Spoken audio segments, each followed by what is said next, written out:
Bismillahirrahmanirrahim. Assalamualaikum warahmatullahi wabarakatuh. Perkenalkan, saya Nur Endasari. Di sini saya akan mempresentasikan tugas yaitu tentang proteksi radiasi pada penggunaan fluoroskopi siang. Definisi dari proteksi radiasi sendiri adalah tindakan yang dilakukan untuk mengurangi pengaruh radiasi yang merusak akibat paparan radiasi. Pokok bahasan pada presentasi kali ini yang pertama, urgensi proteksi radiasi pada fluoroskopi, proteksi radiasi bagi pasien pada fluoroskopi, proteksi radiasi bagi staf pada fluoroskopi dengan tujuannya yaitu untuk keselamatan. Selanjutnya, pokok bahasan yang pertama yaitu urgensi proteksi radiasi pada fluoroskopi. Pesawat sinar X fluoroskopi didefinisikan sebagai pesawat sinar X yang memiliki tabir atau lembar penguat fluoresensi yang dilengkapi dengan sistem video yang dapat mencitrakan objek secara kontinu atau di sini bisa katakan secara real time. Jadi kita bisa melihat citra di dalam anatomi tubuh manusia itu secara real time, yaitu berubah-ubah setiap saat, setiap waktu seperti itu. Umumnya efek ini muncul beberapa saat setelah terpapar radiasi. Selanjutnya efek stokastik. Nah, kalau efek stokastik ini timbul tanpa dosis ambang. Nah, munculnya setelah waktu laten yang cukup lama. Nah, apabila yang rusak itu sel genetik, maka misalkan terjadi kayak mutasi gen seperti itu, nanti bisa diwariskan kepada keturunannya. Nah, ini juga dapat mengakibatkan kanker. Selanjutnya, untuk nilai ambang dari efek deterministik bisa kita lihat, yaitu ini kalau misalkan terpapar seluruh tubuh. Nah, efeknya kalau kematian itu kalau diterima sampai 2000 milisievert. Nah, untuk sum-sum tulang ini dari ada eritema, epilepsi. Selanjutnya ada epilepsi, rambut rontok. Kalau seluruh tubuh ini juga bisa, selain mengakibatkan kematian tadi, ada sistem hematopik, sindrom sistem pencernaan, sindrom sistem syaraf pusat. Kemudian kalau untuk kulit itu bisa terjadi pengelupasan atau deskomisasi, pelepuhan dan nekrosis. Lensa mata bisa menyebabkan kekeruhan dan katarak. Kalau testis bisa jadi ibaratnya steril atau bisa bersifat permanen, bisa juga sementara. Selanjutnya untuk ovarium itu sterilitas sementara, bisa juga permanen. Nah, kemudian selanjutnya kalau yang terkena itu janin. Kalau pada masa preimplantasi yaitu usia kehamilan 0 sampai 2 minggu, ini bisa mengakibatkan kematian. Pada fase organogenesis, usia kehamilan 2 sampai 7 minggu, ini bisa malformasi organ atau perubahan bentuk organ, kematian neonatal. Nah, kalau udah dalam bentuk fetus, usia 8-40 minggu, ini bisa terjadi retardasi mental atau pengurangan kecerdasan. Nah, prinsip fundamental proteksi radiasi ada 3, yaitu justifikasi, optimisasi, dan limitasi.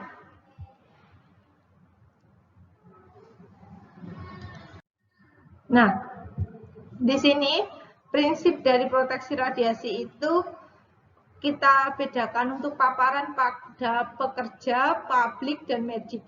Nah, untuk pekerja dan publik ini untuk justifikasi, limitasi, dan optimisasi semua kita terapkan. Akan tetapi untuk paparan dalam kegunaan medis, untuk justifikasi diterapkan yang dilakukan oleh dokter, optimisasi juga diterapkan, tapi untuk limitasi ini tidak diterapkan. Karena di sini kita bertujuan agar bisa melihat organ-organ yang ada dalam tubuh pasien. Jadi kalau dibatasi nanti gambarnya kurang memadai sehingga sulit untuk diidentifikasi seperti itu. Nah, proteksi radiasi bagi pasien pada fluoroskopi. Nah, ini pastikan alatnya itu sudah lolos QA dan QC, yaitu quality assurance, uji keberterimaan, dan quality control. Nah, untuk pasien itu yang penting itu kita harus mengidentifikasi pasien. dari nama, karena nama itu sering banyak yang sama. Ini menjadi suatu hal yang penting.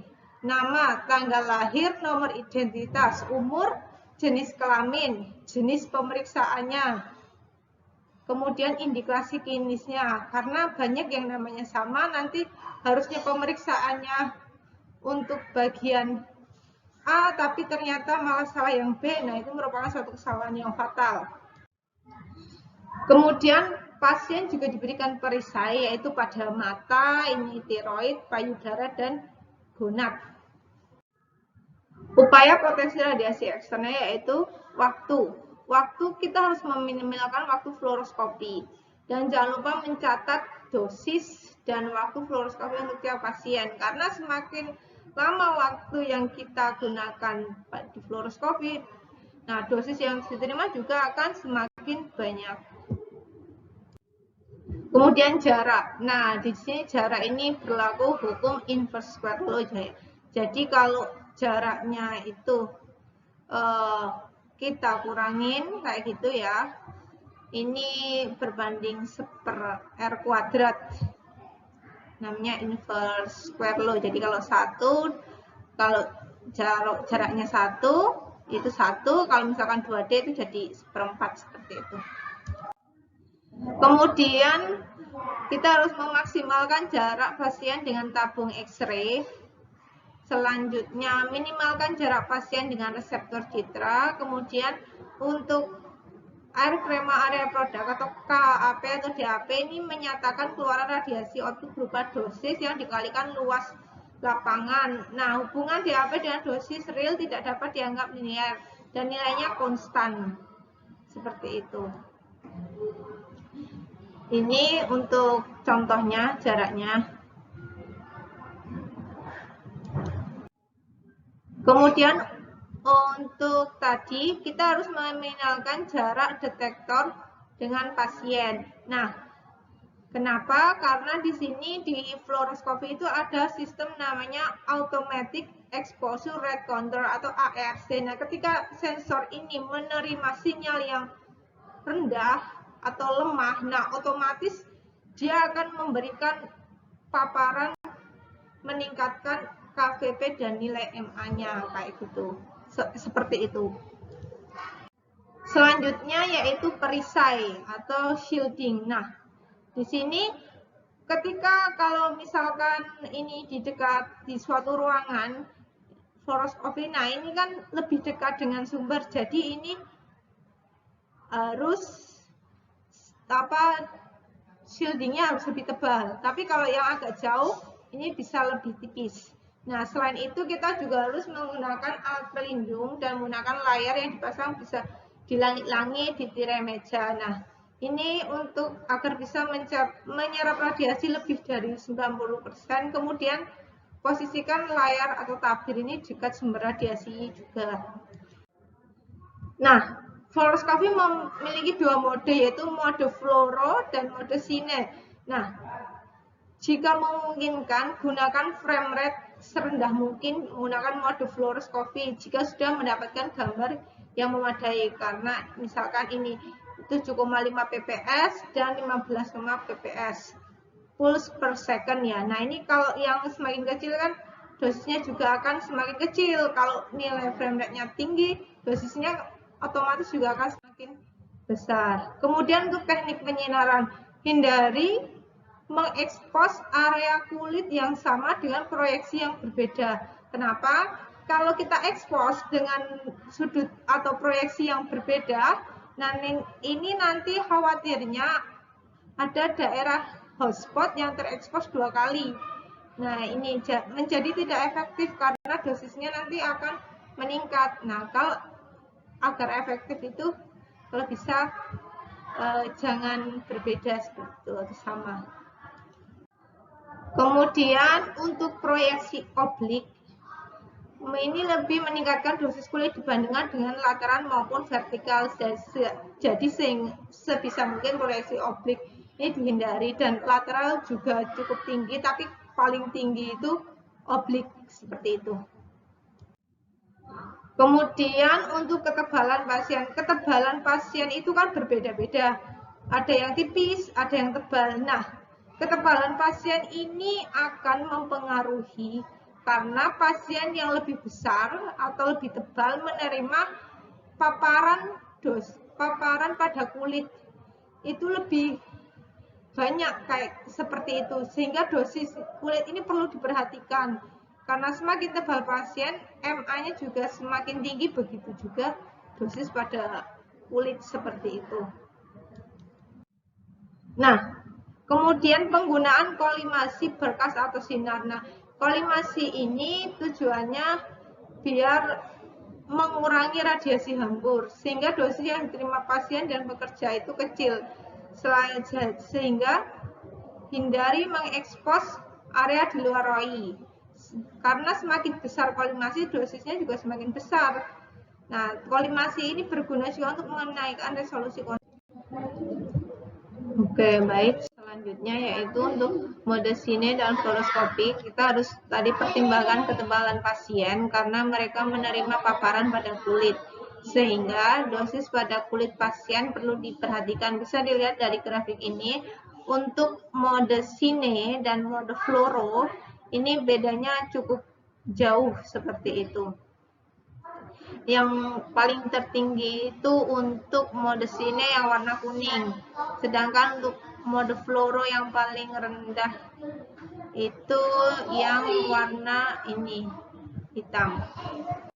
Selanjutnya yaitu untuk magnifikasi atau perbesaran. Nah, perbesaran ini nanti sebisa mungkin dihindari karena 2 kali zoom atau perbesaran itu bisa kurang lebih meningkatkan 4 kali peningkatan dosis. Bisa kita lihat nih, kalau ini 32 cm itu 100. Nah, kalau 11 cm itu dosisnya bisa sampai 711. Seperti itu. Jadi semakin detail gambarnya, nanti dosisnya juga akan semakin tinggi. Selanjutnya untuk mode akuisisi tadi sudah dijelaskan, yaitu ada sine dan fluoro. Sebisa mungkin kita meminimalkan number of frame dalam mode sine. Terus sebisa mungkin jangan mengganti mode akuisisi untuk menggantikan fluoroskopi. Laju dosis sine secara signifikan lebih tinggi daripada laju dosis fluoro, sehingga sebisa mungkin hindari mode sine ini. Jadi ketika kita menginjak pedal untuk fluoro ini ya, ini kalau misalkan akan ada pedal ini, yang satu modenya kan ada fluoro dan sine tadi. Kalau menginjak pedal ini harus sambil melihat monitor, jadi tidak boleh menginjak pedal ketika kita tidak melihat monitor seperti itu.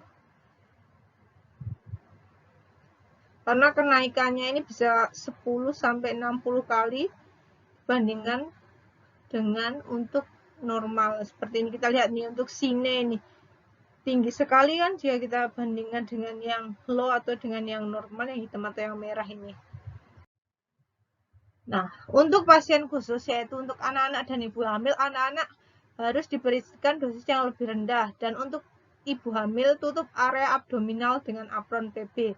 Kalau misalkan untuk berkas primernya untuk radiasi daerah sekitar fetus, sebisa mungkin minimalkan jumlah proyeksi. Gunakan kolimasi berkas pada ROI atau region of interest yang ingin diamati. Gunakan KVP tinggi, gunakan media perekaman citra yang cepat, dan mode PA, posterior anterior. Selanjutnya untuk proteksi radiasi bagi staf pada fluoroskopi, peralatan yang digunakan yaitu apron PB, ini menutup hampir seluruh badan ya, yang bagian badan depan ini. Untuk tebalnya minimal 0,25 mm. Penutup ganda di depan ini bisa memberikan perlindungan radiasi lebih dari 90%. Kemudian untuk pelindung tiroid ini diletakkan di leher, kemudian pelindung gonad ini diletakkan di area sekitar kemaluan. Kemudian untuk kacamata PB, ini ketebalannya minimal 0,35 mm. Ini bisa mengurangi radiasi ke mata sekitar 80-90%. Kemudian wajib menggunakan dosimeter minimal 2 berdasarkan rekomendasi IAIA, 1 di dalam, ini di dalam celana atau apron setinggi dada, satu di luar apron, bisa di leher setinggi mata, bisa juga ditambah dengan penggunaan dosimeter cincin jika sangat dekat dengan sumbernya ketika menginjeksikan dosimeter real time tipe digital. Nah, ketika pekerja ini sedang hamil, wajib menggunakan apron abdominal. Nah, ini untuk ring TLD yang dipakai di cincin tadi. Kemudian menggunakan bisa sarung tangan PB atau alternatifnya bisa tungsten ketika bekerja di daerah berkas primer. Ring TLD ini juga dipakai ketika bekerja di daerah berkas primer. Kemudian dosimeter abdominal untuk melihat dosis pada fetus. Kemudian selanjutnya gunakan tambahan pelindung, yaitu ada tabir PB, tirai PB, dan screen. Nah, ini ada rumbai-rumbai PB di bawah meja. Ada ini solid mounting screen, lateral shield. Nah, ini semuanya tambahan pelindung. Kemudian, nah ini ketika kita misalkan melakukan injeksi, sebisa mungkin jauhkan tangan atau benda-benda dari berkas primer atau objek lain, karena akan takutnya akan terekspos. Selain itu juga kalau terekspos, nanti citranya otomatis akan terganggu dan bisa juga meningkatkan dosis untuk pasien dan juga staf. Berdasarkan perkara Bapeten tentang keselamatan radiasi dalam penggunaan pesawat sinar air dalam RDI, yaitu yang perlu dilakukan pada pesawat fluoroskopi kalau dibutuhkan personil yang harus masuk. Seperti tadi ya, sudah harus lengkap menggunakan peralatan proteksi dari apron, pelindung steroid, sarung tangan, dan pelindung mata. Kemudian harus menjaga jarak waktu seminimal mungkin. Selanjutnya, untuk pesawat sinar air fluoroskopi arah vertikal dengan posisi tabung di atas meja, sebisa mungkin menggunakan pengendali jarak jauh atau remote control. Nah, ini contoh untuk gambaran posisinya. Seperti ini, kurang lebih ini pasiennya, ini pekerjanya, sudah dilengkapi. Ini ada selling suspect screen, terus ada dosimeter, ada personal dosimeter, ada apronnya, di sini ada ini rumbai PB di bawah tabel itu tadi yang dijelaskan. Nah, kemudian pekerja berdiri di samping detektor citra atau image intensifier, bukan di sebelah tabung sinar X, agar radiasi yang datang hanya sekitar 1,5%